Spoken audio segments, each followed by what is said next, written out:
वंदे मातरम। दोस्तों, मैं हूं ओमपाल प्रसाद। GNN न्यूज में आपका स्वागत है। जैसा कि हर खबर से हम आपको रूबरू कराते आए हैं, उसी तरह हम आपको लेकर चलते हैं खास खबर की तरफ। इससे पहले हम आपको बता दें कि कोरोना महामारी का संकट पूरे विश्व स्तर पर पड़ा, जिससे लॉकडाउन फर्स्ट हमारे भारत में हुआ, सेकंड भी हुआ और अब थर्ड चल रहा है, जो 4 मई से 17 मई के लिए है। ऐसे महामारी के संकट में दिल्ली पुलिस की अगर बात करें तो थाना नजफगढ़ द्वारा जो कार्य किए जा रहे हैं वाकई बहुत ही सराहनीय हैं। हम आपको बता दें कि विश्व स्तर के खिलाड़ी और सेशन कोर्ट के जज भी पहुंचे थाना नजफगढ़ और उन्होंने दिल्ली पुलिस की सराहना। साथ ही उन्होंने वहां पर गरीब और मजदूरों को खाना बांटने का भी कार्य करने की कोशिश की। और साथ ही हम आपको बता दें कि आज पहुंची है वहां जानी मानी डांसर और अभिनेत्री सपना चौधरी, जिन्होंने दिल्ली पुलिस की सराहना करने के साथ साथ बैठकर महिला पुलिस के साथ खाना भी बनाया है और साथ ही गरीब और मजदूरों को खाना भी दिया है। आप भी देखिए। कोरोना संकट काल, लॉकडाउन का समय, जीवन अस्त व्यस्त, परेशानियों का अंबार।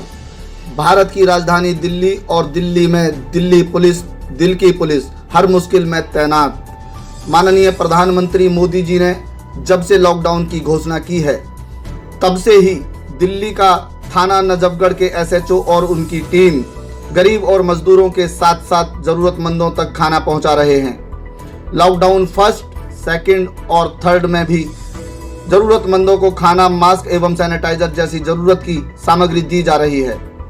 जहां मुसीबत के समय में विश्व स्तर के खिलाड़ी एवं जिला सत्र न्यायाधीश भी उपस्थित हुए हैं, उन्होंने इस पुण्य कार्य में हिस्सा भी लिया है। वहीं आज थाना नजफगढ़ पहुंची हैं जानी मानी डांसर एवं अभिनेत्री सपना चौधरी। सपना चौधरी ने थाना नजफगढ़ दिल्ली पुलिस के द्वारा किए कार्यों को देखते हुए बहुत सराहना की। सपना चौधरी ने महिला पुलिस के साथ बैठकर पूरियां भी बेली उन गरीब और मजदूरों के लिए जो रोजाना पहुंचते हैं खाने के लिए थाने पर। थाना नजफगढ़ के सामने सामाजिक दूरी के साथ काफी लंबी लाइन लग जाती है गरीब और मजदूरों की। SHO थाना नजफगढ़ और सपना चौधरी ने गरीब और मजदूरों को खाने के साथ साथ मास्क भी बांटे हैं। GNN न्यूज संवाददाता ओमपाल प्रसाद ने सपना चौधरी से की खास बातचीत, तो उन्होंने क्या कहा, आप भी सुनिए। मैंने बहुत शोज किए हैं बाहर। राजस्थान साइड जाती थी तो नजफगढ़ का नाम बहुत मशहूर है और ये कहने में मुझे शर्म आती थी, क्योंकि यहाँ गुंडा गर्दी, दंगा फसाद हमेशा यही रहता था। आज मुझे कहते हुए गर्व हो रहा है कि मैं नजफगढ़ रहती हूँ, क्योंकि जो ये काम कर रहे हैं हमारे पुलिसकर्मी नजफगढ़ थाने में, ये सराहनीय है। और मेरे ख्याल से अगर हर थाने में ये काम होने लगा तो मतलब हम सैल्यूट कर सकते हैं। खाली हम लायक ही नहीं है बोलने के कि जो लोग इस काम को करने की काबिलियत रखते हैं वो नहीं कर रहे हैं, लेकिन अपना काम वाम सब छोड़ के और गरीबों को खाना खिलाना, लोगों को समझाना। और मैंने जिस तरीके की सिचुएशन देखी है, जिस तरीके की प्रोग्रेस देखी है थाने में, बहुत सराहनीय है। यही कहना चाहूँगी कि बहुत किस्मत वाली अपने आप को इस बार मैं मानती हूँ कि मुझे मौका मिला कि मैं नजफगढ़ थाने में आई और यहाँ का काम देखा, महिलाओं का काम देखा। महिला कर्मचारी यहाँ अपने काम में से कुछ वक्त निकाल कर मास्क बनाती हैं, खाना बनाती हैं, लोगों को देती हैं जो ज़रूरतमंद है। और भूखे को खाना खिलाना इस धरती पे सबसे बड़ा पुण्य होता है। और बहुत बहुत बहुत मेरी तरफ से शुभकामनाएं। आज नजफगढ़ की मेरी नज़र में और ऊपर हो गई है और मैं सुनील सर को, यहाँ के SHO को बहुत बहुत धन्यवाद करना चाहूँगी इस इमेज को सुधारने के लिए, बनाने के लिए, और शुक्रिया कहूँगी कि यहाँ बुलाने के लिए। विडंबना कई तरफ हैं। कोरोना वायरस का कहर है, कहीं लोग पलायन कर रहे हैं, लोग गरीबी से परेशान हैं, कहीं लोग काम से परेशान हैं। आज की तारीख में जब से ये थर्ड लॉकडाउन लगा है, लोग ऐसा लग रहा है कि लॉकडाउन का पालन करना ही छोड़ चुके हैं। जबकि दिल्ली में 6,983 पॉजिटिव केस पाए गए हैं आज तक, और केस बढ़ते ही जा रहे हैं। रेड जोन में रखा गया है दिल्ली को। ऐसे में दिल्ली वासियों को और देशवासियों को क्या संकेत और क्या संदेश देना चाहते हैं?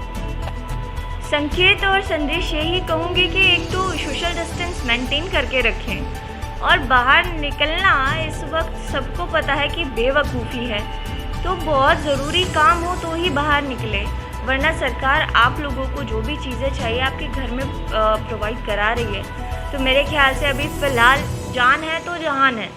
अगर आप सुरक्षित हैं तो सब सुरक्षित हैं, और अपनी नहीं सोच सकते तो कम से कम अपने परिवार की तो सोचें।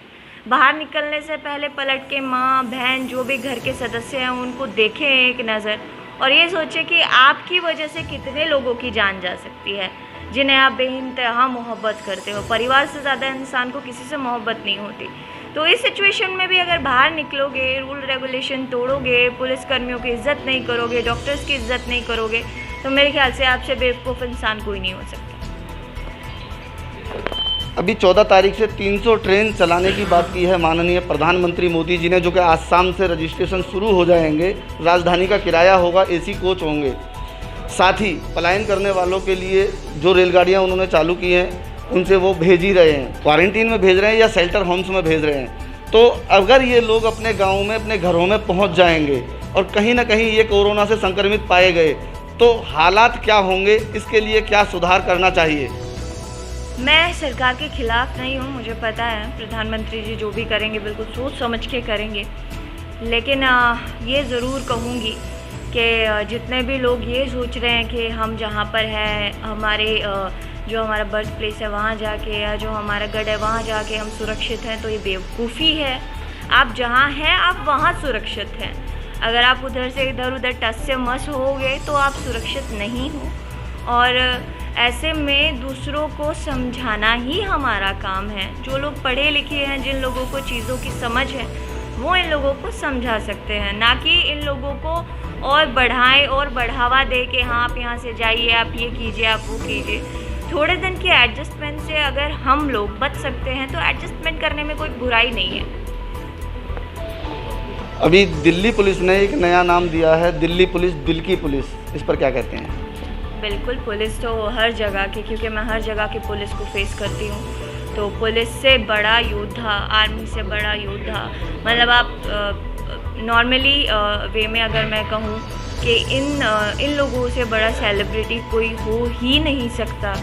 और ये मानते हैं कई लोग, मुझे बोलते हैं कि जब मैं पुलिस के लिए लड़ती हूँ कि क्या करते हैं कि अपनी तनख्वाह भी तो लेते हैं, लेकिन हर चीज़ तनख्वाह से कंपेयर नहीं की जाती। घर परिवार छोड़ना, लोगों का ख्याल रखना सबसे बड़ी जो जॉब है यही है, और ये दिल से निभाते हैं। तो मेरी तरफ से दिल्ली पुलिस को सैल्यूट।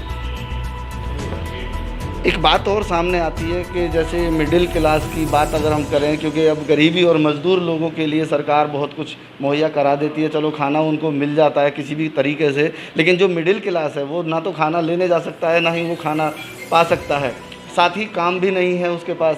ऐसे में वो क्या करे? एक एग्जाम्पल देती हूँ आपको। सबको पता है कि मेरे पापा नहीं हैं, मेरी मम्मा विडो हैं, तो उनको विडो की पेंशन आनी बंद हो गई है। 2.5 साल से उनको पेंशन नहीं आती है, और एक्सक्यूज़ क्या है कि आप तो सपना चौधरी की मम्मी हैं, आपको पेंशन की क्या ज़रूरत है। तो यहाँ गरीब और अमीर का भेदभाव नहीं है, यहाँ ये रियलिटी है कि गरीबों के लिए चीज़ें हैं, सरकार करती है, अमीरों को फ़र्क नहीं पड़ता। मरते हैं हम जैसे मिडिल क्लास लोग, जिनको ना तो किसी से लेना देना है, ना किसी को उनसे लेना देना है। तो ये सरासर गलत है। अगर रखा जाए तो अमीर, मिडिल क्लास, पुअर, ये सारी चीज़ें देख के ना देखते हुए सिर्फ एक पलड़े में सबको तोला जाए, और जो भी सिचुएशन, जो भी रूल रेगुलेशन सबके लिए बने हैं वो सभी के लिए होने चाहिए, ना कि ये देखते हो कि ये गरीब है तो इसको दे दीजिए, ओ हो ये मिडिल क्लास वाला है, इसको क्या ज़रूरत है। तो आप उसके घर में जब घुस के देखेंगे तो आपको पता चलेगा कि उसको ज़रूरत है या नहीं है। तो अभी आप सुन रहे थे सपना चौधरी जी के वक्तव्य, उनके विचार, जो उन्होंने कहा कि गरीब और अमीर की बात नहीं है, यहाँ हर तबके को एक नज़र से देखना चाहिए। सरकार को जैसे गरीब और मजदूर को देख रहा है वैसे ही मिडिल क्लास को भी देखना चाहिए। कोरोना संकट काल तो पूरे देश पर है और लॉकडाउन भी पूरे देश के लिए लगा है। अगर गरीब अमीर देखेंगे तो दुनिया कैसे चलेगी, इन पर ज़रूर ध्यान देना चाहिए। कैमरा पर्सन ऋषिपाल चौधरी के साथ ओमपाल प्रसाद, GNN न्यूज़, दिल्ली। देश और दुनिया से जुड़े रहने के लिए देखते रहिए GNN न्यूज़ और अब हमें दीजिए इजाज़त। नमस्कार।